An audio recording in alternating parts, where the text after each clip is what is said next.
అయితే ఇక్కడ వచ్చిన ప్రాబ్లం ఏంటంటే దువ్వాడ శ్రీనివాసరావు గారు వైసీపీ పార్టీలో ఉన్నప్పుడు నాకు ఇంక నేను వైసీపీలో శాశ్వతంగా ఉండిపోతాను, మా వైసీపీ శాశ్వతంగా ఒక 150 సంవత్సరాలు అధికారులు ఉండిపోతుంది అన్నట్టుగా పవన్ కళ్యాణ్ గారిని కానీ జనసేన పార్టీని కానీ లేదా ఇదే టీడీపీని కానీ ఇదే బీజేపీని కానీ దుర్భాషలాడిన వ్యక్తి. పవన్ కళ్యాణ్ గారిని అయితే అలాంటి కొడక ఇలాంటి నా కొడక నేను లేపేస్తాను నేను చంపేస్తాను లాభాస్తోటి అలా తిట్టి ఇలా తిట్టి ఎన్ని బూతులు తిట్టాడో చెప్పడం కాదు, ఒక గంట పడుతుంది అవి తిట్లు అది చెప్పాలంటే. అటువంటి దువ్వాడ శ్రీనివాసరావు గారు ఇలా కూటమి పార్టీ బీజేపీలో జాయిన్ అయినా టీడీపీలో జాయిన్ అయినా జనసేన పార్టీ అయినా ముగ్గురికి నమస్కారాలు చేయాల్సిందే, ముగ్గురు కలిసి పనిచేయాల్సిందే. ఏ పవన్ కళ్యాణ్ అయితే తిట్టాడో ఇవాళ పవన్ కళ్యాణ్ తో కలిసి పనిచేయాలిగా. ఇదే జగన్మోహన్ రెడ్డి గారు భాషలో చెప్పాలంటే దేవుడి స్క్రిప్ట్ బలి రాశాడంటారు చూసారా, ఆ స్క్రిప్ట్ బాగా రాశాడు ఏంటి.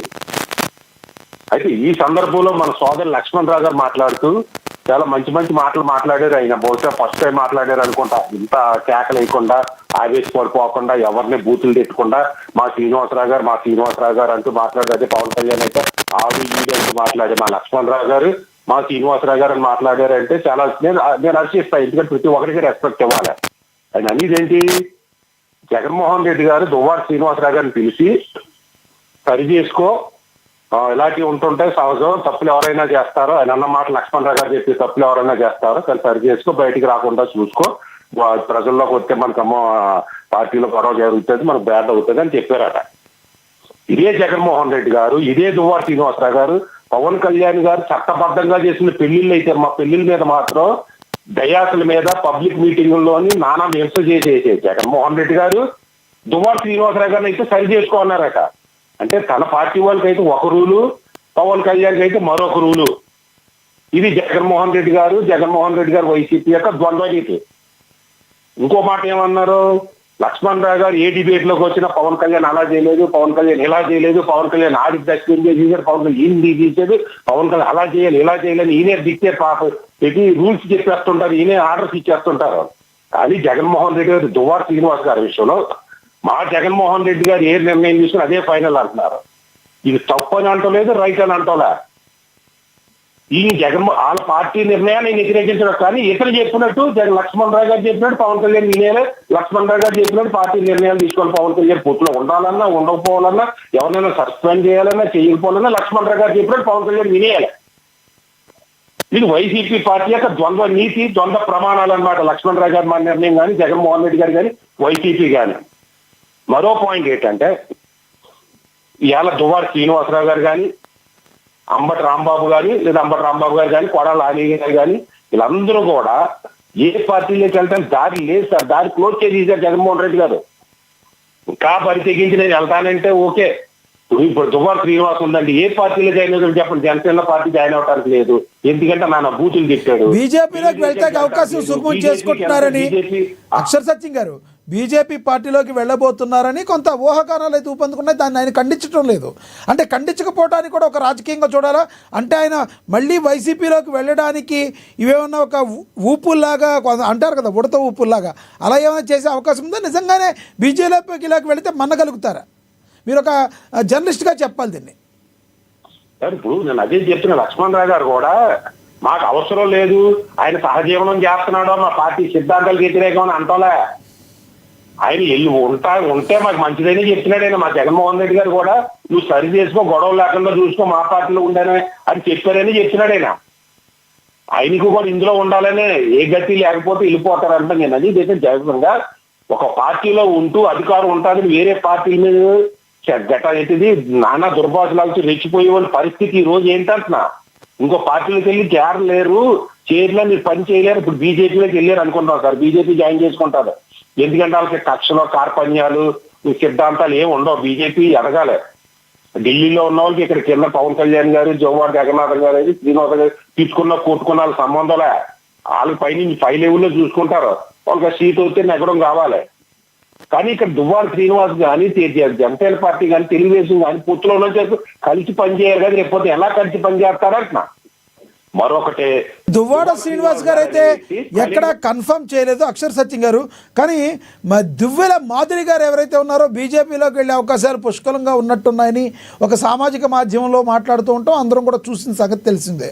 దీన్ని ఎలా చూడాలంటారు? అంటే బీజేపీలోకి సీను గారు వెళ్తారని మాధురి గారు చెప్పడాన్ని ఎలా చూడాలంటారు? ఇప్పుడు శ్రీనివాసరావు గారు ఆయన అనఫిషియల్ హస్బెండ్ అనే అనాలి. చట్టబద్ధంగా పెళ్లి చేసుకున్నప్పటికీ సహజీవనం వచ్చిన కర్మ ఏంటంటే, ఏ సహజీవనాన్ని అయితే పవన్ కళ్యాణ్ గారు సహజీవనాన్ని విమర్శిస్తూ వైసీపీ పార్టీ పుట్టిందో, ఏ పవన్ కళ్యాణ్ గారు పెళ్లిని అయితే విమర్శించారో, పెళ్లి చేసుకోకుండా కాపురం చెప్తున్న వ్యక్తులు తన పార్టీలో ఉంచుకున్నారో ఆ పరిస్థితి వైసీపీకి వచ్చిందంట. ఏ సహజీవనాన్ని అయితే పవన్ కళ్యాణ్ పెళ్లిని విమర్శించారో అదే విజయసాయిరెడ్డి గారు కానీ, అంబటి రాంబాబు గారు కానీ, దువ్వాడ శ్రీనివాసరావు గారు కానీ తమ పార్టీలో వ్యక్తులు 2 పెళ్లిళ్ళు విమర్శలకు నోరవుతున్నారు. దాన్ని సమర్థించుకోవాల్సిన పరిస్థితి వైసీపీకి వచ్చింది. సహజనం ఎవరితో చేయలేదు, ఏదో పేరు సుకన్య అది ఇది అంటారు, మాటలే కదా. సహజనం ఎవరితో చేయలేదు ఆయన. అంబటి రాంబాబు గారు ఎందుకు చెప్తున్నారు మీరు? సార్ నేను సహజీవనం అంటే విమర్శలు చెప్తున్నా. సుకన్య అనేది వీడియోలు వచ్చినాయి, తర్వాత విజయసాయిరెడ్డి గారు వచ్చినాయి. అవన్నీ మీరు వాళ్ళంతా అన్ని అఫీషియల్ గా అనఫీషియల్ గా పవన్ కళ్యాణ్ అఫీషియల్ గా పెళ్లి చేసుకున్నాడు అంటున్నా. ఇక రాజకీయాలు కొడతాం. ఒక్క నిమిషం సార్, ఎవరి వ్యక్తిగత జీవితం వాళ్ళు ఇస్తాం. నేను వైసీపీ వాళ్ళలాగా లేదా ఇంకొకరిలాగా చేయడం నాకు అనవసరం. ఎందుకంటే ఆయన నచ్చిన వాళ్ళతో కాపురం చేసుకుంటాడు. వాళ్ళిద్దరికి సంబంధించింది, వాళ్ళ భార్య వాళ్ళు విడాకులు తీసుకుంటారు లేదా వాళ్ళకి సంబంధించింది. ఇక లోకల్ స్థానిక రాజకీయాలకు ఉత్తరాంధ్ర రాజకీయాలు కొడతాం. ఉత్తరాంధ్ర రాజకీయాల్లో తమ్మినేని సీతారాం గారు ఈయన ఒకే కమ్యూనిటీ, కళింగ కమ్యూనిటీ నాకు తెలిసింది. వాళ్ళిద్దరికి వైసీపీలో పడలేదమ్మో, పడకే బయటకు వచ్చేసాడేమో. అలాగే పచ్చ కమ్యూనిటీ చూసుకుంటే మీరు ఇందాక అన్నట్టుగా ధర్మాన ప్రసాదరావు గారు ఏమన్నా పొగబెట్టారేమో. అలాగే ఉత్తరాంధ్ర నుంచి బొత్స సత్యనారాయణ గారు కానీ, లేదా ధర్మాన ప్రసాదరావు గారు కానీ, లేదా రామ్మూర్తి నాయుడు కానీ, లేదా అచ్చెన్నాయుడు కానీ, లేదా ఈయన దువ్వాడ శ్రీనివాసరావు కానీ, వీళ్ళంతా కూడా తమిళ వీళ్ళంతా బలమైన నాయకులు. వీళ్ళందరూ కూడా చూస్తా ఊరుకోరు కదా. ఏ పార్టీలోకి వెళ్ళా అది బొత్స సత్యనారాయణ గారు ఒప్పుకోరు ఇతను ఎదగటానికి. ఎవడైనా సహజం అది. లేదా ధర్మాన ప్రసాదరావు గారు ఒప్పుకోరు, లేదా తమ్మినేని సీతారాం గారు ఒప్పుకోరు, అక్కడ అచ్చెన్నాయుడు ఒప్పుకోరు. ఇప్పుడు బీజేపీలోకి వచ్చేసి నేను కూటమిలో పెంటపాత్ర పోషిస్తానంటే అచ్చెన్నాయుడు రామ్మూర్తి నాయుడు వదిలేస్తుంటా కూర్చుంటారేంటి? ఈ జనసేనలు కలిపేసుకుంటారేంటి అతన్ని? ఎక్కడ నాకు తెలుస్తుంది ఇటువంటి వ్యక్తులకి రాజకీయ భవిష్యత్తు పార్టీలు మారిన శూన్యం సార్. నేను అన్ని కొంతమంది వ్యక్తులకి ఇటువంటి రెచ్చిపోయి వాళ్ళు బూతులు మాట్లాడి ఒక దువ్వాడ శ్రీనివాస్ గానీ, ఒక అంబటి రాంబాబు గానీ, ఒక పేర్ని నాని గానీ, లేదా ఈ కొడాల నాని గానీ, ఇటువంటి వ్యక్తులు మరొక పార్టీలోకి వెళ్ళి జటానవడం చాలా కష్టం. అక్షర్ సత్య గారు మీరు అందుబాటులో ఉండండి. అందుబాటులో ఉండండి, మళ్ళీ మాట్లాడుతారు కానీ మీరు మనతోటి జనసేన నేత వీర మహిళ సుంకర కృష్ణవేణి గారు జాయిన్ అయ్యారు. ఆవిడతో మాట్లాడదాం. కృష్ణవేణి గారు నమస్తే అండి. లక్ష్మణ గారు నమస్తే అండి. మీకు లక్ష్మణరావు గారికి అలాగే అక్షర్ సత్యం గారికి నమస్కారం. వీక్షకులు కూడా నమస్కారం. నమస్తే అండి. ఏంటండి దువ్వాడ శ్రీనివాస్ ఎవరైతే ఉన్నారో మీకు పరిచయం చేయాల్సిన అవసరం లేని పేరు. గతంలో మీ అధ్యక్షుల వారి మీద మరి ఆయన చేసిన వ్యాఖ్యలు మీకు గుర్తుండే ఉంటాయి బహుశా.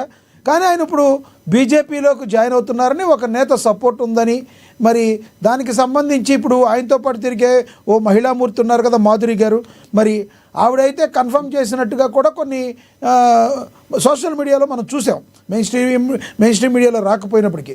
మరి నిజంగా దువ్వాడ శ్రీనివాస్ బీజేపీలోకి వెళితే మీరు కూటమిలో ఉన్నారు కాబట్టి మిమ్మల్ని ఇది అడగాల్సి వస్తుంది. ఎన్డీఏ కూటమిలో భాగంగా మీరు బీజేపీ టీడీపీ